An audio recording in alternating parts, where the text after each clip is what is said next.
It should be a quick vid, and probably won't be. You're going to see thingies on the screen, hopefully, character sheet things. Anyway, Savage Worlds is real simple and straightforward. It's not a rules light system. A lot of people may have a misconception of that, and they like to say that. Not true. But it's not as complicated as D&D, or it's not anywhere near as complicated as Pathfinder or Pathfinder 2. The math is very simple. So what do you need to first start playing Savage Worlds? The first thing you need is players and pencils and all that nonsense. Got it. No one's dumb. You were going to need a pack of poker cards. As you can see, I have a ton of those things because I like to theme my games. And so if I'm playing the OS, I'll use an OS poker. Or fantasy, I'll use fantasy cards. But whatever you need the standard 54 card deck. So 52 normal cards, two jokers, and that's what you're going to need.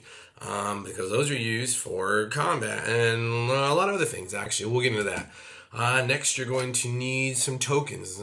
Savage Worlds will refer to these as bennies. That's short for benefits. It was in the system first written. You can use poker chips. You can use anything you want. Again, I'll custom make bennies, or I will go out and buy bennies, or I'll find things that reflect the bennies. If I'm running Task Force Raven, I'll use empty shells from the range that I've recovered. It's just because you want to theme the game. You want to bring that level of immersion to the table where everyone gets, okay, here's what we're playing. We are using these cool rocks that look like magical gemstones. We're playing a fantasy game. And the other thing you're going to need a set of dice. And you're going to need the standard sets of dice. It's hard to pick up. You're going to need the D20 can set aside. You're going to use it every once in a while, but not often. But the 4, 6, 8, 10, and 12, you're going to use all the damn time in Savage Worlds. You're also going to need an extra D6. And that is going to need to be a different color than the other D6 that you're going to use. It's just far easier that way, and this is going to be your wild die. And we'll talk about wild die and how that works a little bit later on. And the last thing you need, of course, is you're going to need a character sheet. There's going to be one, again, you should be able to see it somewhere. And it's just an example of one. There's something come in the rule books, or you can, a million of you can download from all over the internet. There is one that was just produced that is kind of color coded. If you're new to Savage Worlds, it's a really easy way of understanding the game because it allows you to kind of color code everything that's going into it. I've used the technique before in teaching people how to play.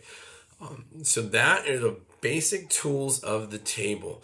Again, tokens for your bennies, you have to have them. You have to have about 30. That's a fair number.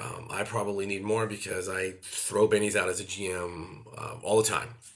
But it's to encourage players to spend the bennies, and we'll cover that again. Poker cards, absolute must. You have to have poker cards. If you don't use poker cards at the table, you're not playing Savage Worlds. So forget about initiatives. No one gives a shit about your D20 initiative. It's boring. Trust me, once you see how this works, you're never going to want to use a die again for initiative. And then you're going to need your set of dice. Again, you're going to need your D4 through D20. Set your D20 aside. The little 10-sider that has the 10, 20, 30, you can throw that right out the door. No one cares. We're never going to use it. And then another D6 that's different colored than the other D6 in the set. So you have something to demark the two dice for which one's a normal trait die and which one is your wild card. And next we're going to talk about the core mechanic.